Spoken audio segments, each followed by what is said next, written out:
Sadio Mane waa tusaale la yaab leh oo ku dhex jira kubadda cagta casriga ah. Waa xiddig caalami ah oo ku soo koray nolol aad u hoosaysa ilaa uu ka gaaray heerka ugu sarreeya ee kubadda cagta dunida. Ha yeeshee weli waa wiilkii xishood ka badnaa ee ka yimid magaalada Bambili ee Senegal. Sheekadiisu ma ahan keliya mid ku saabsan goolal iyo koobab, balse waa mid ku saabsan adkaysi, isla weyni la'aan iyo go'aankiisa adag ee ku adkaysiga diintiisa iyo dadkiisa. Waxaan halkan idinkula wadaagayaa 10 jumladood oo Sadio Mane ka dhigay qofka uu maanta yahay. Midda koowaadi waa su'aashii ahayd sidee ugu ciyaari kartaa sidaas. Sheekadiisu ma ahan mid ku bilaabanaysa ammaan iyo sacab, balse waa mid ku bilaabanaysa su'aal adag oo ay ka buuxaan shakiyo. Markii uu jiray da'da 15 sano, Sadio Mane waxa uu safar 500 oo mayl ah uga baxay tuuladiisii Bambili si uu u tago magaalada Dakar, halkaasi oo uu ku lahaa imtixaan kubadda cagta ah oo noloshiisa bedeli doona.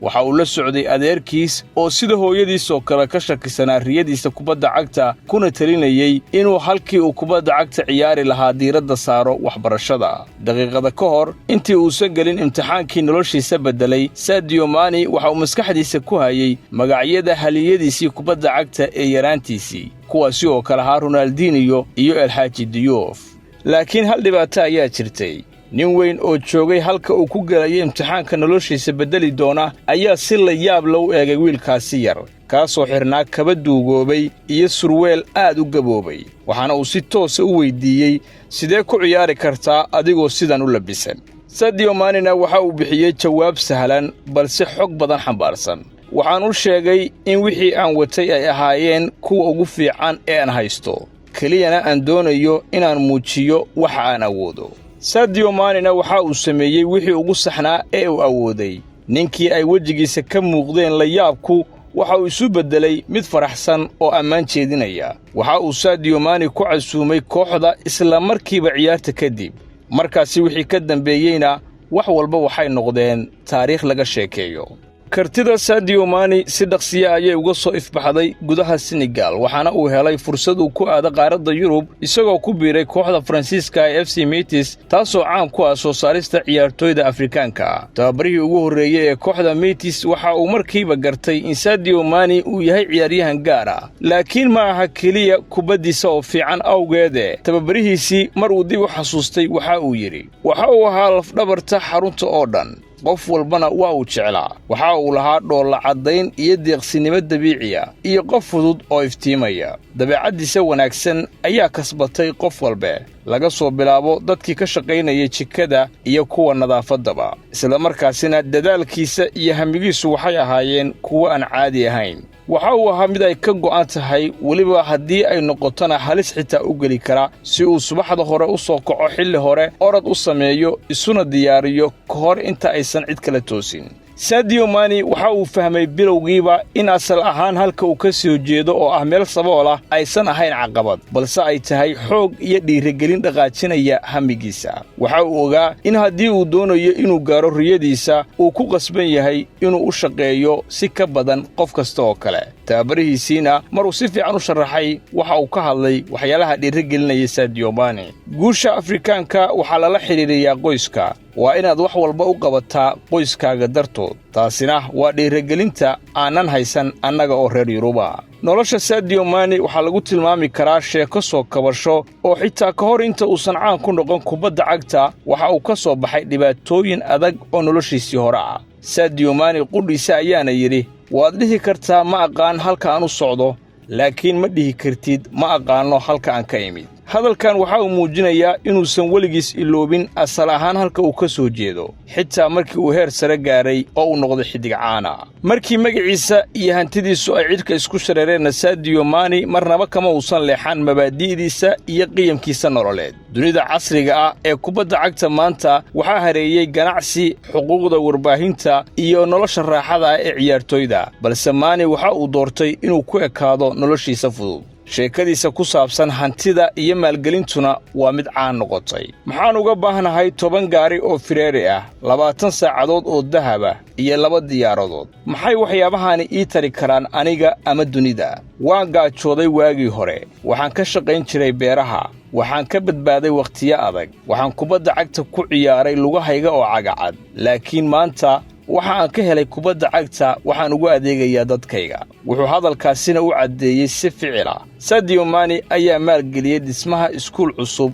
isbitaal iyo masaajid ku yaala tuuladiisii Bambili isagoo oo si daacad uga shaqaynaya horumarinta nolosha bulshadii uu ka yimid Jurgen Klopp oo ahaa tababarihiisii wakhtigiisii Liverpool mid ka mid ah dadka aadka u jeclaa Sadio Mane xiriirkooduna uu ahaa mid gaara garoonka dhexdiisa iyo bannaankiisaba waxa uu Klopp ku arkay Sadio Mane astaanta dagaalyahan dhab ah oo kubadda cagta waxa uu si kooban uga hadlay safarka Sadio Mane iyo noloshiisa waxaa jiray wakhtiyo adag oo si fudud u joojin karay balse weligiis ma uusan quusan waana kan keliya ee aan marnaba ka tegin riyadiisa dadaalkaasi iyo adkaysigaasi joogtada ah ayaa uu Klopp ku tilmaamay inuu yahay sifo aad u naadir ah oo ay leeyihiin ciyaartooyda sida Sadio Mane oo kale kuwaas oo aan weligood u ogolaan noloshooda inay caqabaduhu jabiyaan xitaa markii uu Sadio Mane ku biiray kooxda weyn ee Bayern Munich ee Jarmalka halkaasi oo taageerayaashu ay u soo dhaweeyeen sidii xidig adduun oo caan ah aragtida naftiisa uu ka qabo ma ahayn mid isbedeshay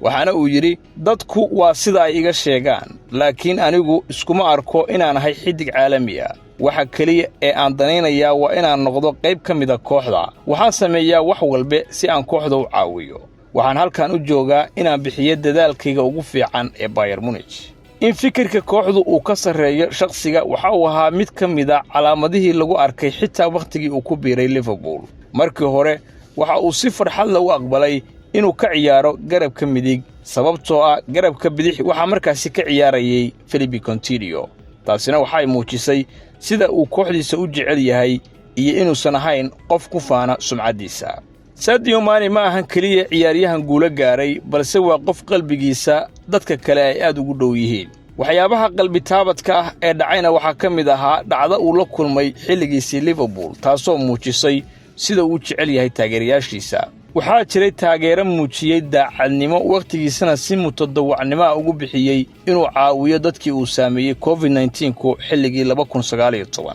markii uu sheekadaasi maqlanay Sadio Mane ma uusan istaagin ilaa uu la kulmay wiilkaasi waxa uu siiyay tigid dalxiis buuxa ah oo uu ku imaanaya garoonka Anfield laakiin qaybta ugu fiican waxa ay timid markii uu Sadio Mane kulan internetka ah la yeeshay Lee oo uu weydiiyay haddii uu leeyahay dabaaldeg uu si gaar ah u jecel yahay marka gool la dhaliyo Lee waxa uu muujiyay mid uu u sameeyo xusuusta awowgiis oo geeriyooday maalmo kadibna Sadio Mane markii uu gool ka dhaliyay Crystal Palace waxa uu ku celiyay isla dabaaldegaasi garoonka hortiisa isagoo oo ka dhigay riyadaasi mid u rumowday taageerahaasi kartida Sadio Mane marna lama inkiri karin xitaa ka hor inta aanu guul weyn la gaarin xulka qarankiisa koobkii qaramada Afrika ee xulkiisa Senegal ay ku guuleysteen tababaraha qaranka Aliou Cisse isagu waxa uu horay u ahaa saaxiibkii hore ee ciyaaryahan uu Sadio Mane ku daydo waa El Hadji Diouf wuxuuna si degdeg ah u gartay in Sadio Mane uu heerkaasi gaaray waxa uu yiri ma rabo inaan iraahdo waxa uu noqon karaa mid ka mid ah ciyaartooyda ugu fiican adduunka sababtoo ah wuu yahay mid ka mid ah kuwa ugu fiican hadda waa intaasi la xoojiyo Sadio Mane waa ciyaaryahan gaara tani waxay ahayd ammaantii ugu sareysay ee ka timaada tababare hore ula soo ciyaaray laacibiin haliyeeye ah waliba isla kuwa uu Sadio Mane ku daydo hadalkaasina waxa uu muujiyay Sadio Mane mar horeba uu noqday astaanta qarannimada Senegal iyo mid ay dadkiisu ku faanaan xafladii Ballon d'Or ee 2022kiina waxay ahayd waqti taariikhi ah oo kale oo nolosha Sadio Mane ah inkastoo uu ku dhameystay kaalinta labaad haddana waxa uu ku guuleystay abaalkii ugu horeeyay ee loo yaqaano Socrates Award oo lagu maamuuso ciyaartooyda sameeya samafalka iyo gargaarka bini'aadantinimada sida caadadiisa xishoodka badanna Sadio Mane waxa uu yiri waan ku faraxsanahay inaan halkan joogo ma jecli inaan ka hadlo waxa aan sameeyo laakiin waxaan sameeyaa intii karaankayga ah si aan dadkayga aan ka soo jeedo u caawiyo xilligan waxa uu xasuusiyaa dad badan xilligii xafladii 2019 ee Ballon d'Or markaas oo halyeeyga Afrikaanka ee Didier Drogba uu la hadlay Sadio Mane oo markaas galay kaalinta afraad Drogbana waxa uu yiri ilaa aan Afrikaan ahaan istaageerno mar dambe ma heli doono ciyaartooy ku guuleysta Ballon d'Or-ka sida walaalkay George Weah geesinimo yeelo oo sii wad inaad naga dhigto kuwa riyooyinkeena rumeeya maalin ayaa lagu guddoonsiin doonaa inkasta oo Ballon d'Orka uusan ku guulaysan hadalka Drogba uusan ruboobin dadkiisu xilli horeba waxa ay siiyeen taajka sharafta iyo jacaylka isagoo oo noqday boqorka qalbiyadooda safarka Sadio Mane waa mid la yaab leh oo dhiirigelin leh waxa uu aabihiisa ku waayay isagoo aad u daayar waxa uu la kulmay shaki iyo diidmo kaga imaanaysay qoyskiisa isagoo oo ka tagay gurigiisii waxa uu ku qasbanaaday inuu la qabsado nolol cusub iyo adduun cusub laakiin waa uu ka adkaaday caqabad walba oo nolosha ka hortimid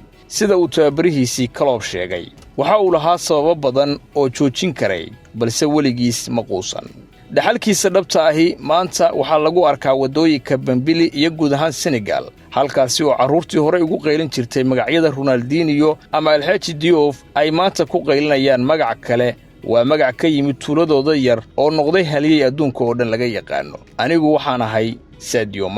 Mane ma aha kaliya ciyaaryahan kubadeed ee waa astaan rajo xushmad iyo awood aan quusan waxa uu cadeeyay in qof kasta uu riyoon karo haddii aad dadaasho xitaa adiga oo tuulo yar ka yimid cidna aysan ku aqoon ayaad noqon kartaa haliyay laga qadariyo dunida kubadda cagta oo dhan